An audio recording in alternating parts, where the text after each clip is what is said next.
Hello fruity, how are you? Welcome in study click. चलिए आपकी स्वागत करते हैं आपका स्टडी क्लिक में। और आज हम लोग बात करेंगे एक सीयूटी के बेहतरीन टॉपिक जिसका नाम है इकोसिस्टम के बारे में। तो इकोसिस्टम को वन शॉट रिवीजन में आज हम लोग कंप्लीट करने वाले हैं। अगर आप 2025 को टारगेट कर रहे हैं सीयूटी के लिए तो ये टॉपिक आपके लिए बेहतरीन होने वाला है। चलिए शुरू करते हैं इस टॉपिक को कि इकोसिस्टम क्या है। अगर हम इकोसिस्टम के सबसे स्टार्टिंग पॉइंट से बेसिक से बात करें तो हम आपको बताना चाहेंगे कि इकोसिस्टम किसी भी इन्वायरमेंट में जनरली जो भी लिविंग फैक्टर या नॉन लिविंग फैक्टर सर्वाइव कर रहे हैं, रह रहे हैं, उनका जो आपस में इंटरेक्शन है, डायरेक्ट वे में हो चाहे इनडायरेक्ट वे में हो, उसी को हम लोग क्या बोलते हैं? इकोसिस्टम के नाम से जानते हैं। अगर आपको पुरानी वाली सीरीज याद हो जहां पे हमने आपको बताया था सेल से टिश्यू बनेगा, टिश्यू से ऑर्गन, ऑर्गन से सिस्टम, सिस्टम से ऑर्गेनिज्म, ऑर्गेनिज्म से एक कम्युनिटी, पॉपुलेशन बनती है, पॉपुलेशन से कम्युनिटी, कम्युनिटी के बाद जो बनता है, बिल्डअप होता है, उसको क्या बोलते हैं? हम लोग इकोसिस्टम के नाम से जानते हैं। तो हम यहाँ पे उसी की बात कर रहे हैं जहां पे हम इसको कहने वाले हैं कि ये नेचर की एक फंक्शनल यूनिट है जहां पे लिविंग और नॉन लिविंग दोनों एक साथ एक ही फिजिकल एक ही एनवायरमेंट में सर्वाइव करते हैं। अगर हम इसके टाइप की बात करें तो नेचर में जनरली दो तरीके से देखने को मिलता है। एक तो आप नेचुरल कह लीजिए, दूसरा आर्टिफिशियल कहिए। नेचुरल वाले में हमने पहले कहा था दो मिलेगा, एक टेरेस्ट्रियल दूसरा एक्वेटिक। टेरेस्ट्रियल में आपको मिल जाएगा एग्जांपल के तौर पे forest, grassland, desert etcetera. Aquatic में आपको मिलेगा pond, lake, streams and river etcetera. ठीक है, तो ये रिवर यानी एक्वेटिक के सेंस में और ये मिल जाएगा आपको टेरेस्ट्रियल के सेंस में। वहीं पे अगर हम आर्टिफिशियल की बात करें जिसको मैनमेड भी कहते हैं तो ये दो तरीके से, ये भी टेरेस्ट्रियल एक्वेटिक मिलेगा। टेरेस्ट्रियल में आप देख सकते हैं क्रॉप फील्ड, जो किसान खेत लगाता है, फसल उगाता है, उसको क्या कहते हैं? वो भी एक इकोसिस्टम ही है और लेकिन वो टेरेस्ट्रियल के सेंस में। और यहाँ पे एक्वेटिक वाले में, एक्वेटिक में एक्वेरियम, और ये अब तक का बनाया गया मानव का सबसे छोटा इकोसिस्टम है। तो आप इसको स्मॉलेस्ट इकोसिस्टम में भी कंसीडर कर सकते हैं। अगर हम एक इंपॉर्टेंट पॉइंट के बारे में बात करें जो कि स्ट्रैटिफिकेशन कहलाता है, जिसको सतहीकरण हिंदी में कहते हैं, सतहीकरण, और अगर अंग्रेजी में कहते हैं स्ट्रैटिफिकेशन। स्ट्रैटिफिकेशन क्या है?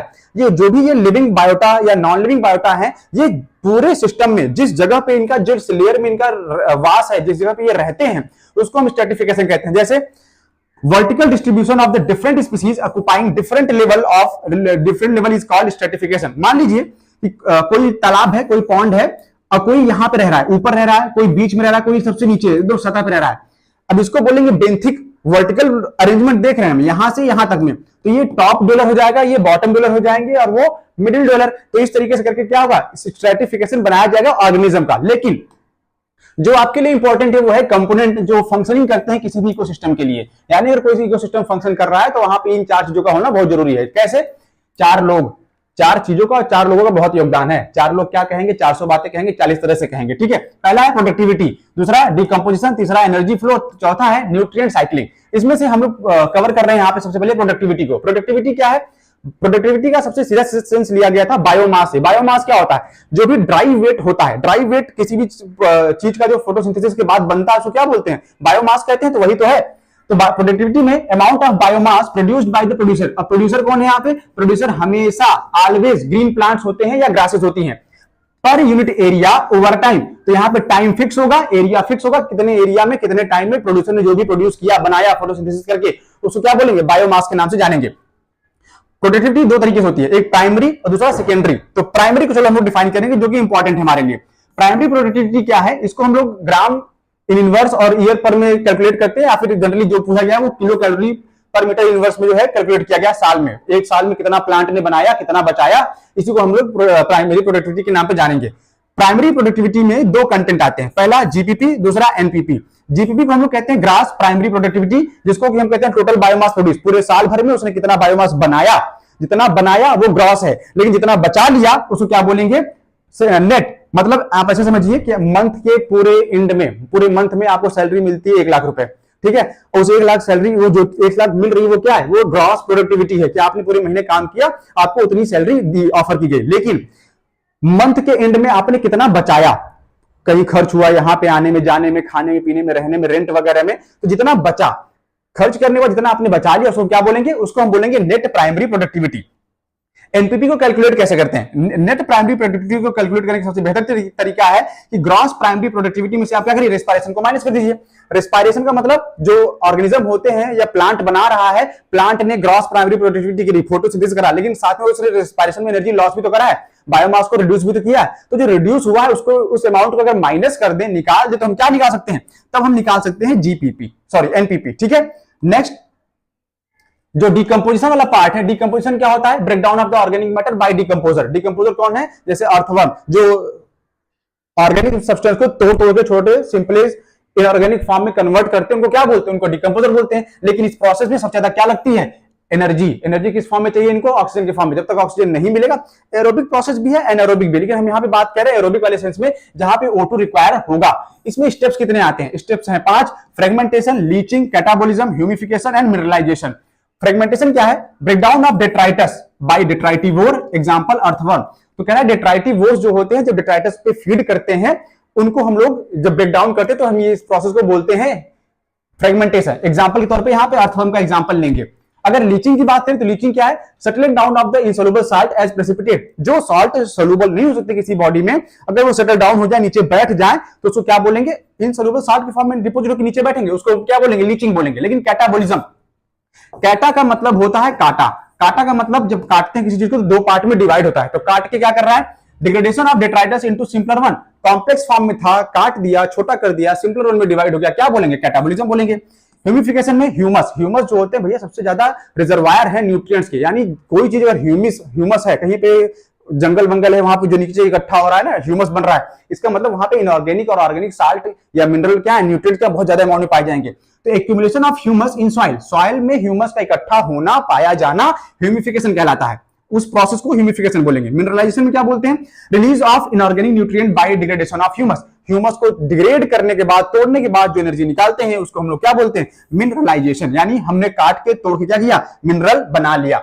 अगर हम एनर्जी फ्लो की बात करें, अब सबसे इंपॉर्टेंट पॉइंट हम लोग यहां पे पहुंच रहे हैं कि एनर्जी फ्लो क्या है। और हम जानते हैं कि अगर हम थर्मल एनर्जी को हटा दें, थर्मल हाइड्रो एनर्जी को हटा दें, तो हमारे पास एक एनर्जी का एक ही मात्र सोर्स है, वो है सन। अभी हमारे इस नॉन यूनिवर्स के लिए, नॉन सोलर फैमिली के लिए एकमात्र सोर्स है एनर्जी का, जो कि सन है।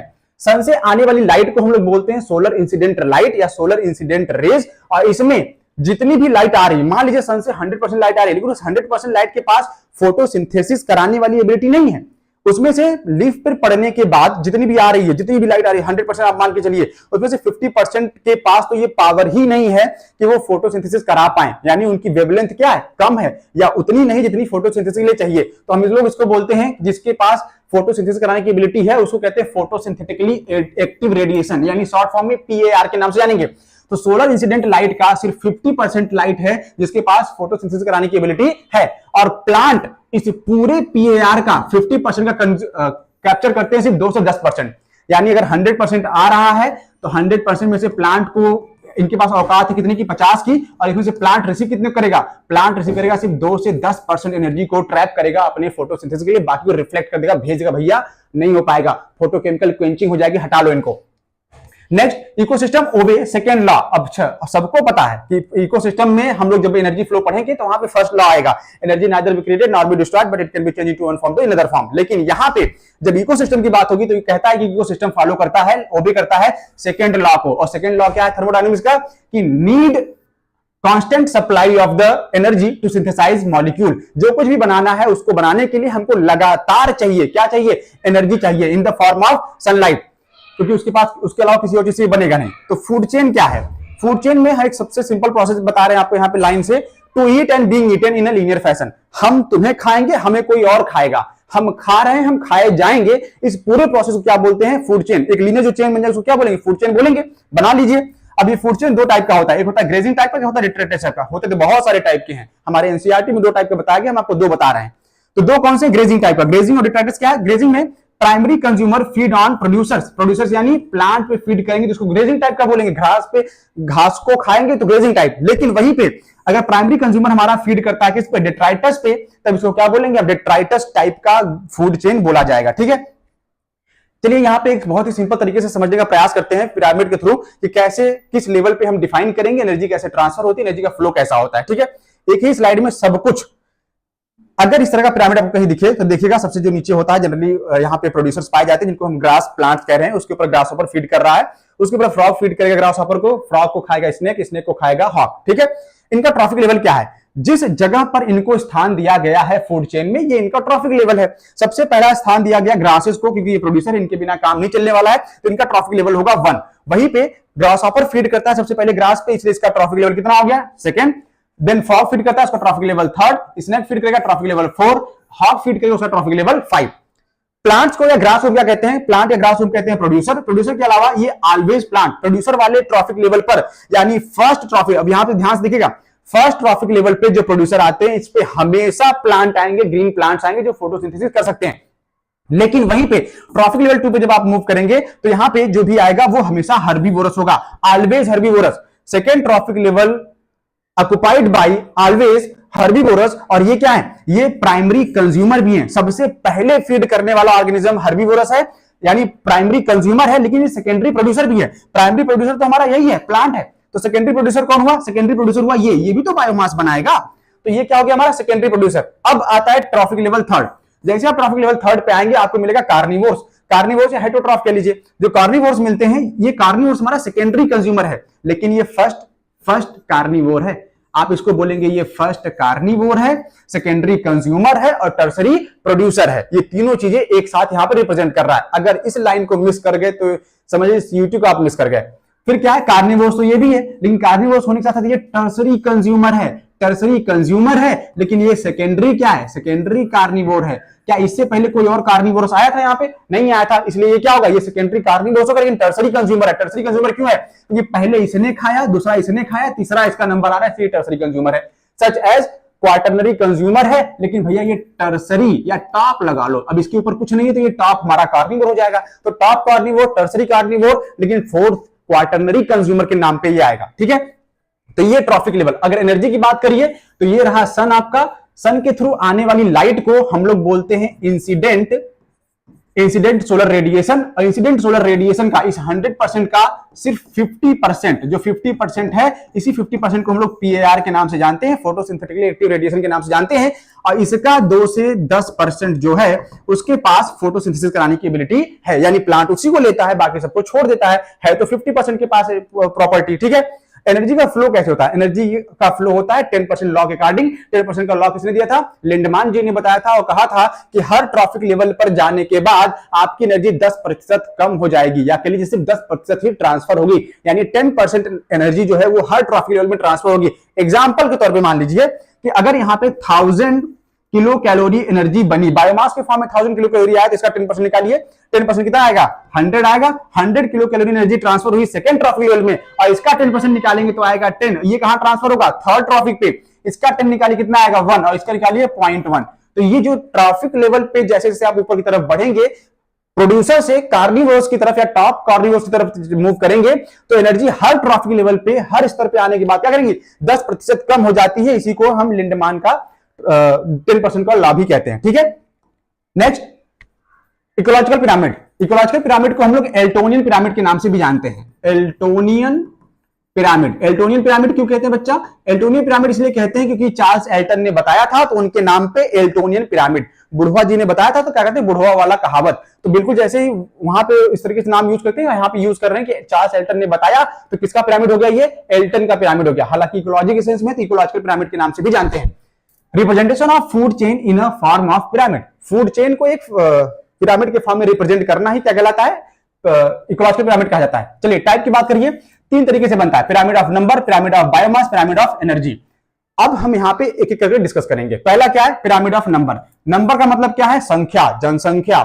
जनसंख्या भी खतरनाक है, संख्या भी खतरनाक है। कह रहे हैं कि जो पिरामिड बनता है, पिरामिड ऑफ नंबर, अपराइट भी बनता है, इन्वर्टेड भी बनता है। अब यहीं पे कंफ्यूजन होगा, अपराइट कहां बना, ग्रासलैंड इकोसिस्टम में। ग्रासलैंड में कैसे बच्चा, ऐसे, ये रहा ग्रासलैंड, यहाँ पे मान लो ढेर सारी घास है, नंबर ऑफ ग्रासेस ढेर सारी होती है। ग्रास पे फीड करने वाले जो बर्ड्स होते हैं, यानी हर्बीवोरस हैं, उनका नंबर क्या होता है, थोड़ा कम होता है। इसके ऊपर जो फीड करने वाले बड़े वाले पक्षी हैं, बड़े वाले कार्निवोरस हैं, उनका नंबर क्या है, उनसे कम है। यानी जैसे जैसे आप ऊपर बढ़ेंगे, हर ट्रॉफिक लेवल पे आप देखेंगे नंबर क्या हो रहा है, कम हो रहा है। तो पिरामिड में जब नंबर हर ट्रॉफिक लेवल पे कम हो रहा है तो इसको बोलते हैं, देखिए पिरामिड तो बने कैसा, अपराइट ही बनेगा ना, लेकिन एक केस और आता है इसका, एक आता है inverted pyramid of number. Inverted pyramid of number कब बनता है, ट्री के सेंस में या फॉरेस्ट के सेंस में।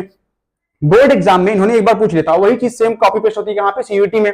कैसे पूछा उन्होंने, कहा कि एक ट्री है भैया, एक ट्री का पिरामिड बनाइए और बताइए ये कैसा होगा, अपराइट होगा या इन्वर्टेड होगा, नंबर होगा या बायोमास होगा। तो हम बता रहे हैं ये नंबर है। नंबर कैसे, एक ट्री पे फीड करने वाले इंसेक्ट्स का नंबर मैक्सिमम 100। मान लो यहाँ पे एक ट्री है, यहाँ पे कितने हो गए, 100 हो गए, और इन 100 इंसेक्ट के ऊपर जो बर्ड फीड करनेंगी उनका नंबर भी क्या होगा, ज्यादा होगा, या इनके ऊपर बर्ड के ऊपर बैठने वाले पैरासाइट का नंबर क्या होगा, ज्यादा होगा। तो इस तरीके से ये पिरामिड बनेगा, वो कैसा बनेगा, इन्वर्टेड बनेगा। संख्या का पिरामिड है, क्योंकि शुरुआत हमको हर बार कहां से करनी है, प्लांट से करनी है। तो प्लांट जहां होगा वही उसका ट्रॉफिक लेवल फर्स्ट होगा, शुरुआत वहीं से होगी, काउंटिंग भी वहीं से स्टार्ट होगी। ठीक है, डन।